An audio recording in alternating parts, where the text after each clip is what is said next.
Morning, welcome to 95 news. ప్రతిక్షణం ప్రజాక్షేమం కోసం ముందుగా పేపర్ వార్త కార్యక్రమానికి స్వాగతం.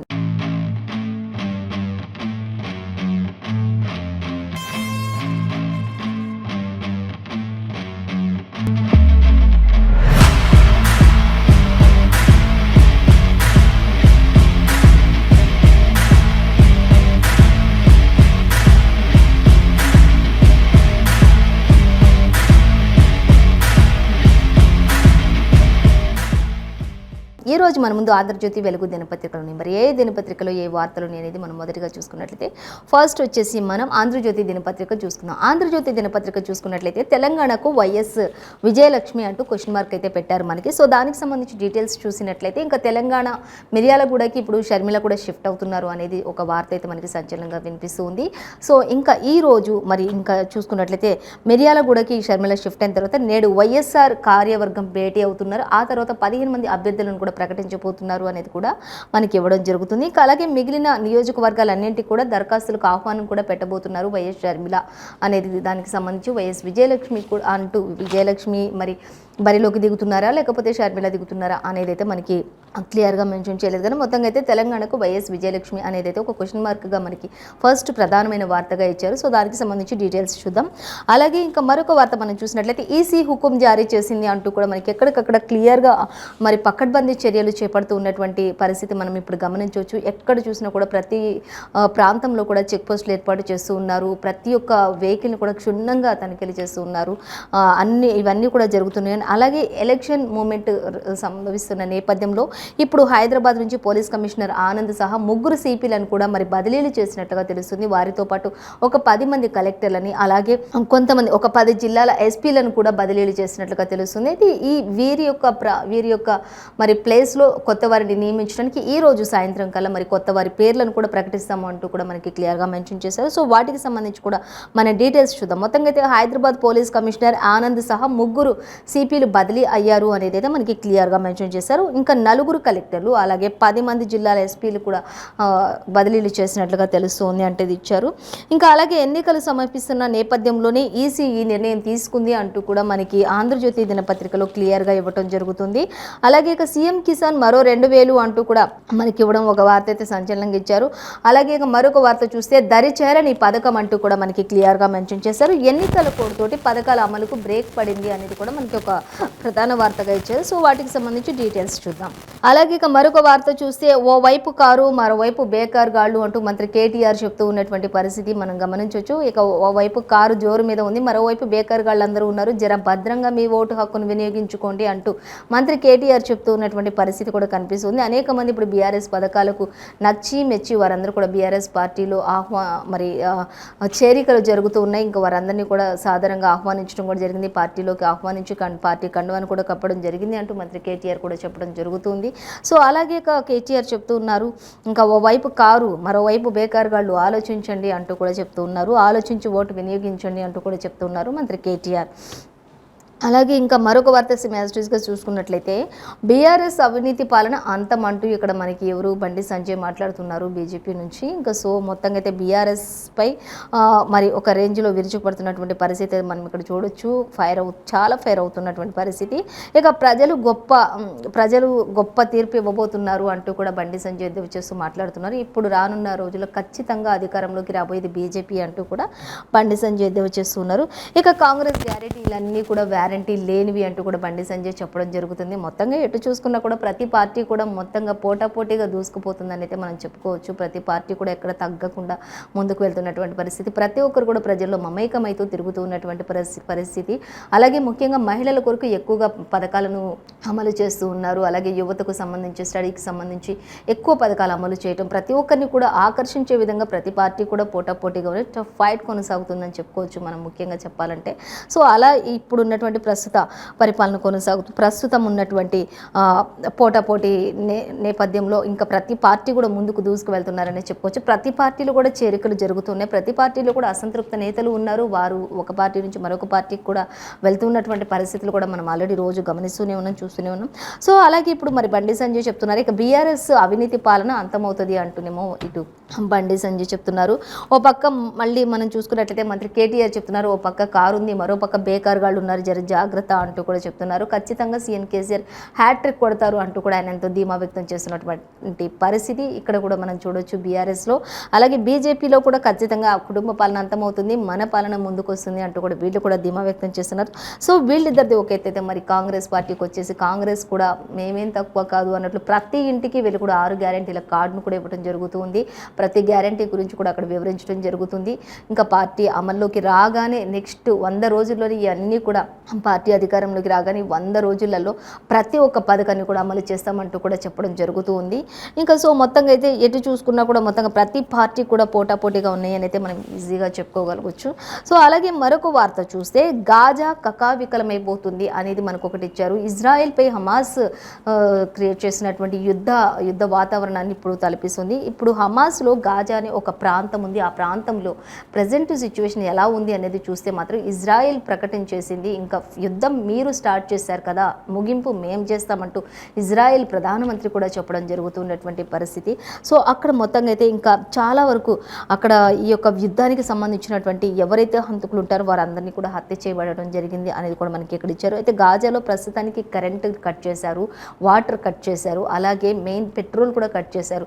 ఈ 3 లేకపోతే ఒక వ్యక్తి ఒక కుటుంబం ఎలా గడపాలనేది కూడా తెలియని పరిస్థితి, బయటకు వెళ్ళలేని పరిస్థితి, ఏం చేయాలన్న కరెంటు లేకపోతే ఏమీ చేయలేని పరిస్థితి, చాలా దారుణమైన పరిస్థితి, అలాగే నీళ్లు కూడా లేని పరిస్థితి. ఈ విధమైనటువంటి ప్రతి చర్యలకు పాల్పడుతున్నటువంటి ఇజ్రాయెల్ అంటూ కూడా మనకి ఇక్కడ ఇచ్చారు. ఇక గాజా మొత్తం కూడా అక్కడ వికలమైపోయి ఇంకా అనేకమైన బిల్డింగ్స్ కూడా మరి శిథిలావస్థకు చేరుకున్నటువంటి పరిస్థితి అని కూడా మనకి ఇక్కడ ఇచ్చారు. ఇంకా మొత్తంగా ఇప్పుడు వరకు మరణాల సంఖ్య చూసుకుంటే గత 4 రోజులుగా జరుగుతున్నటువంటి మారణకాండమని చెప్పుకోవచ్చు. అక్కడ ఇజ్రాయెల్పై జరుగుతున్నటువంటి యుద్ధం హమాస్ 5 నిమిషాల్లో 20 బుల్లెట్లను వేసినటువంటి పరిస్థితి కూడా కొనసాగుతుంది అంటూ కూడా మనకి ఇవ్వడం జరుగుతుంది. సో మొత్తంగా అయితే 20 నిమిషాల్లో 5,000 బుల్లెట్లను విడిచింది హమాస్ అంటూ కూడా ఇచ్చి, హమాస్ మిలిటెంట్లు అంటూ కూడా ఇచ్చి, దాని ద్వారా అనేక బిల్డింగ్లు కూడా కుప్పగూలిపోయి మొత్తంగా అప్పటి నుంచి ఇప్పటి వరకు చూసుకున్న మరణాల సంఖ్య చూసుకుంటే 4,000 వరకు కూడా ఉంది అనేది మనకి క్లియర్గా ఇచ్చారు. సో మొత్తంగా అయితే ఇప్పుడు అక్కడ దానికి సంబంధించి కూడా మనం ఇంకా మరిన్ని డీటెయిల్స్ కూడా చూద్దాం. ఇక అలాగే ఇంకొకటి చూసుకున్నట్లయితే అమిత్ షాతో లోకేష్ భేటీ అయ్యారు అనేది కూడా మనకు ఒక వార్త అయితే ఇచ్చారు. ఇక్కడ కేంద్ర హోంమంత్రితో ఆయన దృష్టికి జగన్ కక్ష సాధింపుల చర్యలన్నింటినీ కూడా లోకేష్ అక్కడ ప్రస్తావించారు జరిగింది అనేది కూడా మనకి ఇక్కడ క్లియర్గా మెన్షన్ చేశారు. ఇక కాంగ్రెస్ బస్ యాత్ర వాయిదా పడింది అనేది కూడా మనకు ఒక వార్త అయితే ఇక్కడ క్లియర్గా మెన్షన్ చేశారు. చంద్రబాబుకి అయితే ఇప్పుడు ప్రజెంట్ ఢిల్లీలో అమిత్ షాను కలిసినటువంటి లోకేష్ దీంతో కాస్త ఊరట లభించింది, స్వల్ప ఊరట అయితే చంద్రబాబుకి లభించిందని చెప్పుకోవచ్చు అనేది మాత్రం క్లియర్గా ఇచ్చారు. సో మళ్ళీ అవే ప్రశ్నలు అడిగారు నన్ను అంటూ కూడా లోకేష్ చెప్తున్నారు. ఆల్రెడీ ఇంకా ఔటర్ రింగ్ రోడ్కి సంబంధించి లోకేష్ను కొన్ని ప్రశ్నలు అడగడం జరుగుతుంది ఈడీ అధికారులు. అలాగే మరి దానికి సంబంధించి 50 క్వశ్చన్స్ వేసినప్పుడు అందులో ఒక్కటి మాత్రం ఔటర్ రింగ్ రోడ్ గురించి ఇచ్చారు, కానీ మిగతా 49 క్వశ్చన్లు కూడా నన్ను గూగుల్లో సెర్చ్ చేస్తే దొరికేటటువంటి క్వశ్చన్స్ మాత్రమే అడిగారు తప్ప ఇంకా ఒక్కటి కూడా ఉపయోగమైనది అడగలేదు, దానివల్ల టైం వేస్ట్ తప్ప ఏమీ లేదు అన్నట్లుగా లోకేష్ ప్రస్తావించడం జరుగుతుంది. సో దానికి సంబంధించి కూడా మనం డీటెయిల్స్ చూద్దాం. అలాగే ఇప్పుడు మనం ఫస్ట్ చూసుకున్నట్లయితే తెలంగాణకు వైఎస్ విజయలక్ష్మి అనేది ఒక క్వశ్చన్ మార్క్ పెట్టారు. సో దానికి సంబంధించి డీటెయిల్స్ చూద్దాం. ఇప్పుడు ఇంకా పాలేరు నుంచి ఎమ్మెల్యేగా పోటీ చేయబోతున్నారు, మిర్యాలగూడకు షర్మిల షిఫ్ట్ అవుతున్నారు, అలాగే నేడు వైఎస్ఆర్టీపీ కార్యవర్గ భేటీ అవుతుంది అంటూ ఇచ్చారు. మొత్తం 15 స్థానాల్లో అభ్యర్థులను ప్రకటించే అవకాశం ఉంటుంది, మిగిలిన నియోజకవర్గాలకు దరఖాస్తుల ఆహ్వానం పలుకుతుంది అంటూ కూడా మనకి ఇవ్వడం జరుగుతుంది.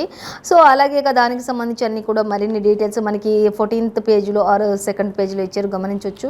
ఇక ఈసీ హుకుం జారీ చేసిందనే దానికి సంబంధించి చూస్తే హైదరాబాద్ పోలీస్ కమిషనర్ ఆనంద్ సహా 3 సిపిల బదిలీలు అంటూ మనకి ఇక్కడ ఇవ్వడం జరుగుతుంది. 4 కలెక్టర్లు 10 జిల్లాల ఎస్పీలు కూడా బదిలీ చేయబడ్డారు అంటూ ఇచ్చారు. ఎన్నికల నేపథ్యంలోనే ఈసీ నిర్ణయం తీసుకున్నటువంటి పరిస్థితి కొనసాగుతుంది అంటూ కూడా మనకి క్లియర్గా మెన్షన్ చేశారు. అలాగే ఇంకా చూస్తే రవాణా శాఖ కార్యదర్శి, ఎక్సైజ్ డైరెక్టర్, వాణిజ్య పన్నుల కమిషనర్ బదిలీ అయ్యారు అంటూ ఇచ్చారు. ఎక్సైజ్ వాణిజ్య పన్నుల శాఖలకు సంబంధించి ముఖ్య కార్యదర్శులను కూడా నియమించాలి అంటూ ఇచ్చారు. ఇక ఖాళీ స్థానాల్లో భర్తీ కోసం కొత్త వారి పేర్లను నేటి సాయంత్రానికల్లా నియమిస్తాము అంటూ కూడా మనకి క్లియర్గా మెన్షన్ చేశారు ఆంధ్రజ్యోతి దినపత్రికలో. అలాగే ఇక రాష్ట్ర ప్రభుత్వానికి ఎన్నికల సంఘం ఆదేశాలు జారీ చేసింది, మరో దఫా అధికారులను బదిలీ చేసే అవకాశం కూడా ఉంటుంది అంటూ కూడా ఇచ్చారు. ఇప్పుడు ప్రజెంట్ అయితే ఈ 3 సిపిలను అలాగే పోలీస్ కమిషనర్ సిపి ఆనంద్తో సహా 4 కలెక్టర్లు 10 జిల్లాల ఎస్పీలను బదిలీ చేశారు. వీరితో పాటు కాకుండా మరొక దఫా కూడా బదిలీలు చేసే అవకాశం ఉంది, అది ఎవరిని ఏంటి అనేది అయితే ఇంకా క్లియర్గా మనకి ఇక్కడ మెన్షన్ చేయలేదు. సో దానికి సంబంధించి ఇంకా మరిన్ని డీటెయిల్స్ కూడా రావాల్సి ఉంది. అలాగే ఇంకా కట్టలు కొద్దీ డబ్బు అంటూ కూడా ఇచ్చారు. ఎన్నికలు సమీపిస్తున్న నేపథ్యంలోనే ప్రతి దగ్గర కూడా ప్రతి చెక్ పోస్ట్ దగ్గర అలాగే ప్రతి దగ్గర కూడా చెక్ పోస్టులు ఏర్పాటు చేస్తున్నారు. ఎంతటి గవర్నమెంట్ వెహికల్ అయినా సరే, ఎంతటి అధికారి అయినా సరే వెంటనే ఖచ్చితంగా సరే ఆ వెహికల్ని తనిఖీ చేయాల్సిందే, ఆ అధికారిని తనిఖీ చేయాల్సిందే అంటూ ప్రతిదీ కూడా క్షుణ్ణంగా తనిఖీలు చేయాలి. ఎక్కడ కూడా అవకతవకలు జరగడానికి వీలు లేదు. ఖచ్చితంగా ప్రతి ఒక్కటి కూడా ముమ్మర తనిఖీలు చేపడుతున్నటువంటి ఈ నేపథ్యంలో కట్టలు డబ్బులు దొరుకుతున్నాయి అనేది కూడా మనకి ఇక్కడ ఇచ్చారు. రాష్ట్రంలో విస్తృతంగా తనిఖీలు చేపడుతున్నారు. ఇక 3 కోట్లు సీజ్ చేశారు రాత్రికి రాత్రి అంటూ కూడా ఇచ్చారు. అలాగే 1.7 కిలోల పసిడిని కూడా మరి సీజ్ చేసినటువంటి పరిస్థితి, 15 కేజీల వరకు వెండిని, అలాగే ఇంకా చూస్తే మంగళవారం రాత్రి హైదరాబాద్లోని 2 కోట్ల విలువైనటువంటి బంగారం, వజ్రాలు కూడా జప్తు చేయబడ్డాయి అనేది కూడా మనకి క్లియర్గా ఇచ్చారు. సో మొత్తంగా అయితే ఎక్కడ చూసుకున్నా కూడా ఇప్పుడు ప్రతి దగ్గర కూడా ప్రతి ప్రాంతాన్ని కూడా ఎంతో సురక్షితంగా, ప్రతి దాన్ని కూడా ఎంతో క్షుణ్ణంగా ప్రతిదీ కూడా మరి చూసి తనిఖీలు చేసిన తర్వాతనే మరి అలౌ చేస్తున్నారు. అది ఎంతటి గవర్నమెంట్ వెహికల్ అయినా సరే అంటూ కూడా మనకి ఇక్కడ ఇవ్వడం జరుగుతుంది. సో మరిన్ని డీటెయిల్స్ కూడా ఇంకా మనం 13th పేజీలో చూడొచ్చు. అలాగే ఇక సింగరేణి ఎన్నికలు వాయిదా వేశారు అంటూ కూడా మనకి ఇక్కడ ఇచ్చారు. డిసెంబర్ 27న నిర్వహించనున్నట్లుగా హైకోర్టు తీర్పును వెల్లడించింది అంటూ కూడా మనకి క్లియర్గా మెన్షన్ చేయడం జరుగుతుంది. సో మొత్తంగా అయితే ఇంకా ఇప్పుడు ప్రజెంట్ సిచ్యువేషన్లో మరి సింగరేణి ఎన్నికలు వాయిదా వేయడం జరిగింది డిసెంబర్ 27న అంటూ మనకి ఇవ్వడం జరుగుతుంది. హైకోర్టు కూడా తీర్పునిచ్చినట్లుగా తెలుస్తుంది. అలాగే ఇక ఈ కట్టల కొద్దీ డబ్బుల విషయానికి వచ్చినట్లయితే ఎన్నికలు సమీపిస్తున్న ఈ నేపథ్యంలో ఖచ్చితంగా ఒక 50,000 రూపీస్ వరకు మాత్రమే ఎవరికైనా అలా ఉంది ఎక్కడి నుంచి ఎక్కడికైనా తీసుకువెళ్ళడానికి. అది కూడా ఖచ్చితమైన రూల్స్ అండ్ రెగ్యులేషన్స్ పాటించాలి. ఎవరి దగ్గర ఎందుకు ఆ మనీ యూజ్ చేస్తున్నారు, ఎక్కడి నుంచి తీసుకెళ్ళినా, ఎందుకు తీసుకెళ్ళినా ఖచ్చితమైన రుసుములు కూడా ఉండాలి. ఆధారాలతో సహా అవి తీసుకొని వెళ్ళాలి. ఆ ఆధారాలు నిజమైనవి ఉండాలి, ఖచ్చితమైనవి ఉండాలి. ఒకవేళ వాటిలో ఏమైనా అవకతవకలు జరిగినట్లుగా తెలిస్తే మాత్రం ఆ డబ్బంతా కూడా స్వాధీనం చేసుకోబడుతుంది. ఎన్నికలు అయిపోయిన తర్వాత కూడా పూర్తి సమాచారం దానికి సంబంధించి చూపించిన తర్వాత మాత్రమే అధికారులు వీరికి అప్పగించడం జరుగుతుంది. కానీ అప్పటి వరకు అప్పగించడం జరగదు అంటూ కూడా చెప్తున్నారు. పూర్తి ఆధారాలు ఏవైతే ఉంటాయో అవి చూసిన తర్వాత మాత్రమే అప్పగించడం జరుగుతుంది అని కూడా ముందుగానే హెచ్చరికలు జారీ చేశారు. ఎవ్వరు కూడా అధిక మొత్తంలో డబ్బుని ఎటు నుంచి ఎటు కూడా తీసుకువెళ్ళడానికి వీల్లేదు అంటూ కూడా ఇచ్చారు. 50,000 వరకు మాత్రం పర్మిషన్ ఉంది. ఆ 50,000 లోపు కూడా ఎక్కడి నుంచి తీసుకెళ్తున్నారు, ఎందుకు తీసుకెళ్తున్నారు, అసలు ఇది ఏ కారణం చేతి తీసుకెళ్తున్నారు, ఎక్కడి నుంచి తీసుకెళ్తున్నారు, ప్రతిదీ కూడా ఖచ్చితమైనటువంటి రుజువులు ఉండాలి అనేది అయితే మనకి క్లియర్గా మెన్షన్ చేశారు. సో అలాగే ఇంకా మనం చూస్తే దరిచేరని పథకం అనే దానికి సంబంధించి చూస్తే ఎన్నికల కోడ్ వచ్చేసిన ఎన్నికల కోడ్ తోటే పథకాలన్నిటికీ కూడా బ్రేక్ పడిపోయింది. ఎన్నికల కోడ్ వచ్చిన తర్వాత ఇంకా ఏ పథకాలు కూడా మరి అమలు చేయడానికి వీలు ఉండదు కాబట్టి ఇంకా వాటికి ఇప్పుడు ప్రెజెంట్ బ్రేక్ పడింది అనేది అయితే మనకి బీఆర్ఎస్ ప్రకటించడం జరుగుతుంది. కొత్త లబ్ధిదారుల ఎంపిక కూడా వీలు లేకపాయే అంటూ చతికిలబడినట్లుగా అయిపోయింది కదా అన్నట్లుగా మాట్లాడుతున్నటువంటి పరిస్థితి. సో దీనికి సంబంధించి మరి ఇంకా మరిన్ని డీటెయిల్స్ కూడా మనం చూసుకుందాం. అలాగే ఇంకా ఇప్పటికీ కొనసాగుతున్న పథకమైనా సరే అంతే, లక్ష్యానికి ఆమడు దూరంలో దళిత బంధు ఉంది అంటూ కూడా మనకి ఇవ్వడం జరుగుతుంది.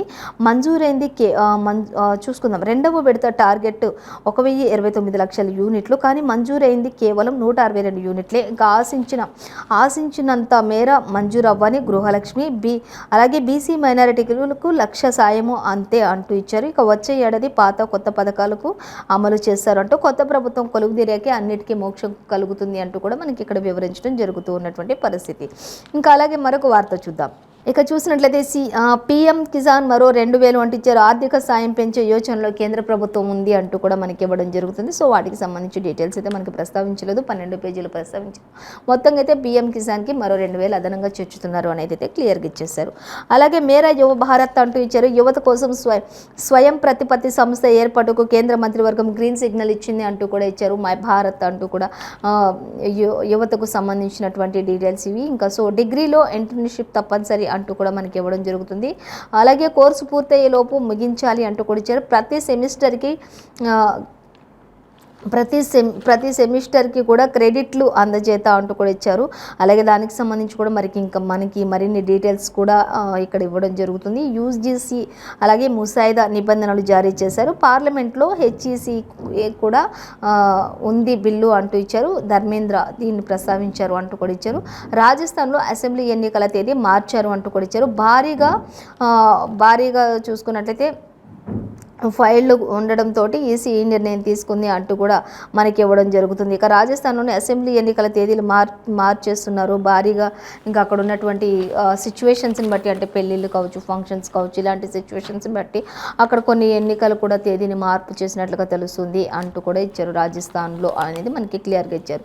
సో అలాగే ఇంకా మరొక వార్త చూస్తే ఓవైపు కారు మరోవైపు బేకారుగాళ్ళు అంటూ మనకి ఇవ్వడం జరుగుతుంది. సో దానికి సంబంధించి మరి మంత్రి కేటీఆర్ ఏం చెప్తున్నారు అనేది మనం చూసినట్లయితే ఎవరెవరికో ఇంకా ఓటు ఎవరికి వేస్తారో ప్రజలే నిర్ణయించుకోవాలి. రేవంత్ రెడ్డి అప్పుడు ఓటుకు నోటు, ఇప్పుడేమో సీటుకు ఓట్లు దండుకుంటున్నటువంటి పరిస్థితి అంటూ ఇచ్చారు. కోట్ల బేరం చేస్తున్నారు. అప్పుడేమో ఓటుకు నోటు కేసులో ఉన్నారు, ఇప్పుడేమో సీటు కోసం కోట్లు బేరం చేసుకుంటున్నారు అన్నట్లుగా మంత్రి కేటీఆర్ ఎద్దేవా చేస్తున్నారు. ఇక మరోవైపు చూస్తే బీజేపీ వైపు లేం, కాంగ్రెస్ వైపు లేం, జాతీయ స్థాయికి కేసీఆర్.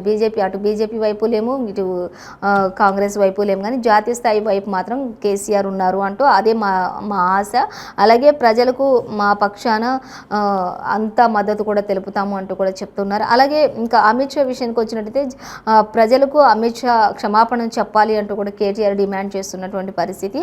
అలాగే దేవరకొండ కాంగ్రెస్ నేత బిల్యా నాయక్ సహా పలువురు బీఆర్ఎస్లోకి చేరికలు కూడా కొనసాగాయంటూ కూడా మనకి ఇక్కడ చెప్పడం జరుగుతుంది. మొత్తంగా అయితే ఇక బీజేపీ వైపు లేము, కాంగ్రెస్ వైపు లేము, కానీ జాతీయ స్థాయికి కేసీఆర్ వెళ్ళాలనేదే మా ఆశ. ఖచ్చితంగా సీఎం కేసీఆర్ హ్యాట్రిక్ కొట్టాలి, అదే మా యొక్క ఆశ అన్నట్లుగా కూడా మంత్రి కేటీఆర్ చెప్తున్నారు. అయితే ఓవైపు కారు ఉంది, అది గుర్తుపెట్టుకోండి, మరోవైపు బేకారుగాళ్ళు కూడా ఉన్నారు, అది కూడా గుర్తుపెట్టుకోండి. మీరు చూసి మీ అమూల్యమైన ఓటు ముద్రను ఎవరికి వేయాలో నిర్ణయించుకోండి అంటూ కూడా ఆయన చెప్పడం జరుగుతుంది. సో అలాగే ఇక గాజా విషయానికి వచ్చినట్లయితే గాజా కకావికలం అవుతుంది అంటూ మనకి ఇక్కడ ఇచ్చారు. కరెంటు కట్టు, బయటకు వెళ్తే బాంబుల మోత, దాడుల్లో హమాద్ చీఫ్ కుటుంబం హతమైంది అంటూ కూడా ఇచ్చారు. అలాగే ఇజ్రాయిల్లోనూ ఆహార కొరత, ఇరువైపులా 4,000కు పైగా మరణాలు, ఇజ్రాయిల్లోని ఐక్య ప్రభుత్వం ఏర్పాటు అంటూ కూడా చెప్తున్నారు. పఠాన్ వికోట్ దాడుల సూత్రధారి షహీద్ లతీఫ్ కూడా హత్య చేయబడ్డారు అనేది కూడా మనకి ఇక్కడ ఇచ్చారు. ఇక పాక్లో మసీదు బయట గుర్తు తెలియని వ్యక్తుల కాల్పులు, అతని సోదరుడు కూడా హతమైనట్లుగా తెలుస్తుంది. ఇక భారత్లో కూడా పలు ఉగ్రవాదులతోటి వారికి సంబంధాలు ఉన్నట్లుగా కూడా తేటతెల్లమైంది అనేది కూడా మనకి క్లియర్గా మెన్షన్ చేశారు. సో ఇంకా వాటికి సంబంధించి కూడా మనం డీటెయిల్స్ చూద్దాం. అయితే మెయిన్ అంటే మనకి గాజాలో అక్కడ ఆ ప్రాంతం అంతా కూడా ఎంత దుర్భర పరిస్థితిలో ఉందో ఆ విధమైన ఆ పరిస్థితులన్నింటినీ కూడా మనకి ఇక్కడ ఇవ్వటం జరుగుతుంది. సామాన్య ప్రజలు కూడా అక్కడ ఎంతోమంది మరి ఏ పాపం తెలియని వాళ్ళు కావచ్చు, అమాయకులు కావచ్చు, సామాన్య ప్రజలకు ఇలాంటి వాటితో యుద్ధాలతో సంబంధం ఉంది, కానీ ఇలాంటి వాళ్ళ వల్ల అలాంటి వారు కూడా ప్రాణాలు కోల్పోతున్నటువంటి పరిస్థితి అక్కడంతా కూడా ప్రాణ నష్టం జరుగుతూ ఉంది. కాబట్టి నిజంగా ఎంతో బాధపడాల్సినటువంటి విషయం అన్నట్లుగా మనకి ఇక్కడ ఇవ్వడం జరుగుతుంది. ఉగ్రవాదులతో సంబంధాలు ఉన్నవారే కాకుండా సామాన్య ప్రజలు కూడా మృత్యువాత పడుతున్నటువంటి ఘటనలు చోటు చేసుకున్నాయంటూ అక్కడ ఎంతోమంది కన్నీరు మున్నీరు అవుతున్నారు అంటూ కూడా మనకి ఇవ్వడం జరుగుతుంది.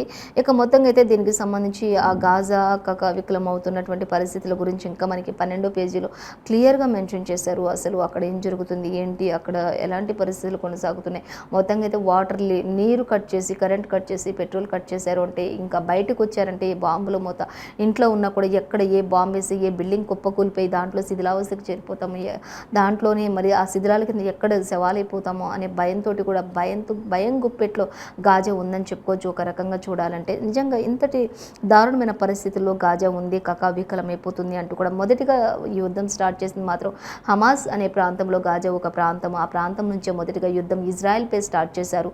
అయితే ఇజ్రాయెల్ కూడా ఇప్పుడు తిరుగుబాటు చర్య కొనసాగిస్తున్నారు. ఖచ్చితంగా మీరు స్టార్ట్ చేశారు, మేమేం స్టార్ట్ చేయలేదు, మీరు స్టార్ట్ చేశారు కాబట్టి ఆరంభం మేం చేస్తాం, చూడండి ఎలా ఉంటుందో అంటూ కూడా ఇజ్రాయెల్ కూడా వార్నింగ్ ఇవ్వడం జరిగింది. అనేది మనకి క్లియర్గా మెన్షన్ చేశారు. సో అలాగే దీనికి సంబంధించి ఇంకా మరిన్ని డీటెయిల్స్ మనం 12th పేజీలో చూద్దాం. అలాగే అమిత్ షా తోటి లోకేష్ భేటీ అంటూ మనకి ఇవ్వడం జరుగుతుంది. కేంద్ర హోంమంత్రి దృష్టికి జగన్ కక్ష సాధింపు చర్యలన్నింటినీ కూడా అక్కడ లోకేష్ వివరించినట్లుగా తెలుస్తుంది. ఇంకా ఏపీలో పరాకాష్ఠకు అటవీ పరిస్థితులు, చంద్రబాబును అరెస్ట్ చేసిన తీరు కూడా అదే విధంగా ఉంది. వరుస కేసులు, వేధింపులపై వివరణ, లోకేష్ చెప్పింది ఆశాంతం విన్న షా. చంద్రబాబు ఆరోగ్యం గురించి కూడా ఆరా తీశారు. లోకేష్ చెప్పేదంతా కూడా విన్నారు షా అనేది తెలుస్తుంది. అలాగే ఇంకా చంద్రబాబు ఆరోగ్య పరిస్థితులు కూడా అడిగి తెలుసుకున్నారు అనేది కూడా ఇచ్చారు. అలాగే ఇక చంద్రబాబుకి అయితే స్వల్ప ఊరట లభించిందని చెప్పుకోవచ్చు. ఇంకా మనం చూసినట్లయితే విఆర్ఆర్ కేసు పీటీ వారెంట్పై కూడా ఏసీబీ కోర్టులో విచారణ నిలుపుదల చేశారు. ఆయన్ను నేరుగా అరెస్టు చేయకుండా అడ్వకేట్ జనరల్ హామీ ఇచ్చినటువంటి పరిస్థితి కూడా కొనసాగుతుంది అంటూ మనకి ఇక్కడ ఇవ్వడం జరుగుతుంది. ఇక ఫైబర్ నెట్ కేసులో కూడా పీటీ వారెంట్పై తీర్పు నేటికి వాయిదా వేసినట్లుగా తెలుస్తుంది. సో మళ్ళీ లోకేష్ చెప్తున్నారు, మళ్ళీ అవే ప్రశ్నలు అంటూ మరొక వార్త అయితే మనకి ఇక్కడ ఇచ్చారు. సో ఏంటి అనేది చూస్తే లోకేష్ని మళ్ళీ అధికారులు ఇంకా ఒక్క ఆధారాన్ని కూడా చూపించలేకపోయారంటూ, టైం వేస్ట్ తప్ప సాధించింది ఏమీ లేదు అంటూ సిఐడి విచారణకు కొనసాగించినటువంటి నేపథ్యంలో లోకేష్ని మరి అందులో 50 క్వశ్చన్స్లో 49 క్వశ్చన్స్ అన్నీ గూగుల్లో దొరికేవి అడిగారు తప్ప ఒక్కటి కూడా నాకు అసలు యూజ్ ఉన్న క్వశ్చన్ ఒక్కటి కూడా అడగలేదు అన్నట్లుగా మరి లోకేష్ కూడా చెప్తున్నారు. అలాంటి వాటి వల్ల టైం వేస్ట్ తప్ప ఏమీ ఉండదు. ఎందుకు ఊకే క్వశ్చన్స్ అనుకుంటూ విచారణ అనుకుంటూ అవే అడిగినవే అడుగుతున్నారు, అందులో మీకు ఏమొస్తుంది, లాభం కూడా ఏం లేదు కదా అంటూ లోకేష్ ఎద్దేవా చేస్తూ మాట్లాడుతున్నటువంటి పరిస్థితి కూడా మనం ఇక్కడ గమనించవచ్చు. ఇక మరొక వార్త చూస్తే బీఆర్ఎస్ పాలన అంతమవుతుంది అంటూ కూడా బీఆర్ఎస్ అవినీతి పాలన అంతమవుతుంది అంటూ బండి సంజయ్ చెప్తున్నారు. ప్రజలు గొప్ప తీర్పు ఇవ్వనున్నారు అంటూ కాంగ్రెస్ గ్యారంటీలు వారంటీలు లేనివి, కేసీఆర్ ఆరోగ్యంపై అనుమానాలు ఉన్నాయంటూ సంజయ్ చెప్తున్నారు. గిరిజనులకు ఇక 10% రిజర్వేషన్ అధికారంలోకి రాగానే అంటూ కిషన్ రెడ్డి కూడా వెల్లడించారు. కేసీఆర్ గురించి అయితే మరి ఆయన ఆరోగ్యం గురించి నాకు చాలా అనుమానాలు ఉన్నాయి అంటూ కూడా కేటీఆర్ని ఎదురు చేస్తూ మాట్లాడుతున్నటువంటి బండి సంజయ్ అంటూ మనకి ఇవ్వడం జరుగుతుంది. సో మరిన్ని డీటెయిల్స్ అన్నీ కూడా మనకి ఇంకా సెకండ్ పేజీలో ఇచ్చారు, గమనించవచ్చు. సో అలాగే మరొక వార్తాపత్రిక మనం చూసినట్లయితే వెలుగు దినపత్రిక చూద్దాం. వెలుగు దినపత్రిక మనం చూసినట్లయితే వెలుగు దినపత్రికలో కూడా మనకి ఫస్ట్ యువత కోసం మై భారత్ అంటూ ఇచ్చారు. మనం ఆల్రెడీ ఇంతకుముందు మరి చూసుకున్న పేపర్లో యాస్ట్రీస్గా ఇచ్చారు ఇక్కడ కూడా మనకి. అలాగే సారుపైనే ఆశలన్నీ అంటూ కూడా మనకి ఇవ్వడం జరుగుతుంది. ఈసీ నిఘా రాష్ట్రంపై స్పెషల్ ఫోకస్ అనేవి మనకి ప్రధాన వార్తలుగా ఇచ్చారు. సో వాటికి సంబంధించి కూడా మన డీటెయిల్స్ చూస్తే 20 మంది ఆఫీసర్లపై బదిలీల వేటు అంటూ కూడా మనకి ఇక్కడ ఇవ్వడం జరుగుతుంది. అంటే క్లియర్గా మనకి ఆల్రెడీ ఆంధ్రజ్యోతిలో చెప్పుకున్నాం. 10 జిల్లాల ఎస్పీలను, 4 కలెక్టర్లను, అలాగే ఇంకా సివి ఆనంద్ సహా పలువురిని మొత్తం కూడా బదిలీలు చేశారు. అంటే ఇక వారి ప్లేస్లో ఇంకా వేరే వాళ్ళని పెట్టడానికి మాత్రం మనకి వారి ప్లేస్లో వేరే వాళ్ళని ఇంకా నియమించడానికి ఈరోజు సాయంత్రం కల్లా నిర్ణయం తీసుకుంటాం. వారి పేర్లను కూడా అంటే ఇప్పుడు బదిలీ చేసిన వారి స్థానాల్లో వేరే వాళ్ళని పెట్టాలి కాబట్టి వాళ్ళకి సంబంధించినటువంటి డీటెయిల్స్ అని ఈరోజు సాయంత్రం వరకు ప్రకటిస్తాము అంటూ కూడా మనకి ఇక్కడ ప్రస్తావించడం జరుగుతూ ఉంది. ఇంకా మొత్తం ఇంకా సేమ్ యాస్ట్రీస్గా మనం ఫస్ట్ చూసుకున్న దానిలో ఎలా ఇచ్చారో అలాగే ఇచ్చారు. అలాగే ఇక రాష్ట్రంపై స్పెషల్ ఫోకస్ పెట్టారు అనేది చూస్తే చెక్ పోస్టుల వద్ద కేంద్ర బలగాలు, సీసీ కెమెరాలు, అలాగే ప్రతి నియోజకవర్గానికి ఒక స్పెషల్ ఆఫీసర్ కూడా ఉండబోతున్నారు అనేది మనకి ఇచ్చారు. మందు కట్టడిపై ఎక్కువగా ప్రధానంగా దృష్టి సారించారు అనేది కూడా మనకి ఇచ్చారు.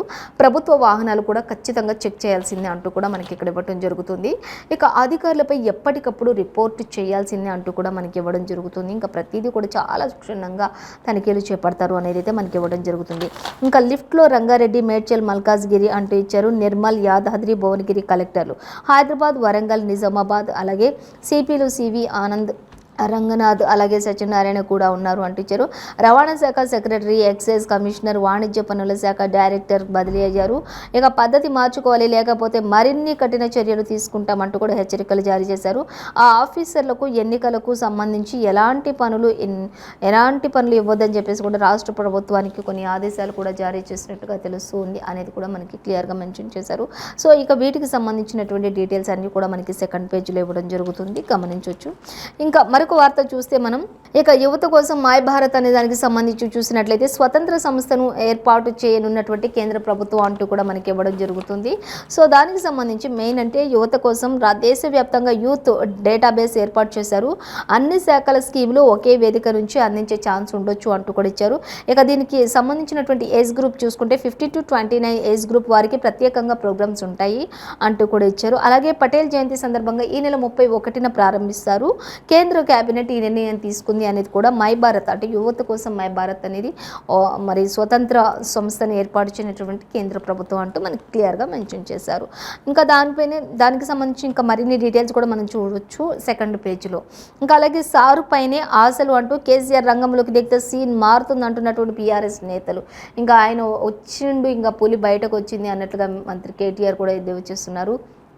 అంటే ఆయన గురించి చెప్తూ ఇతర పార్టీలను ఎద్దేవా చేస్తూ ఆయన మాట్లాడుతున్నటువంటి పరిస్థితి చూస్తున్నారు. ఇంకా ఇప్పుడు ఎగిరెగిరి పడుతున్నటువంటి నక్కలు అన్నీ కూడా పారిపోతే పులి బయటకొచ్చింది అన్నట్లుగా సీఎం కేసీఆర్ బయటకొచ్చారు అన్నట్లుగా చెప్తూ ఉన్నారు. ఇంకా నిన్న మొన్నటి వరకు ఆయన ఆరోగ్యం కాస్త ఛాతీలో ఇన్ఫెక్షన్ వల్ల కొంచెం రెస్ట్ తీసుకున్నారు. అలాగే ఇప్పుడు ఆయన ఆరోగ్యం పూర్తిగా కుదుట పడింది అంటూ కూడా చెప్పడం జరుగుతుంది. ఇక కేసీఆర్ రంగంలోకి దిగితే వెంటనే సీన్ అంతా మారిపోతుంది అంటున్నటువంటి బీఆర్ఎస్ నేతలు. అలాగే ఇక అధికార పార్టీ ఎమ్మెల్యేలపై ప్రజల్లో వ్యతిరేకత ఉంది, అభివృద్ధి స్కీముల అమలుపై నిలదీస్తున్నటువంటి జనం అంటూ కూడా ఇచ్చారు. అలాగే ఇక సీఎం సభలో వ్యతిరేకత తగ్గుతున్నటువంటి ధీమాలో లీడర్లు 15 మంది గులాబీ బాస్ ప్రచారం షురు. ఇక 15 నుంచి గులాబీ బాస్ ప్రచారం షురు. 17 రోజుల్లో 41 నియోజకవర్గాల్లో మీటింగ్స్ ఉండబోతున్నాయంటూ కూడా మనకి క్లియర్గా మెన్షన్ చేశారు. సో వాటికి సంబంధించిన మరిన్ని డీటెయిల్స్ కూడా మనం చూడొచ్చు.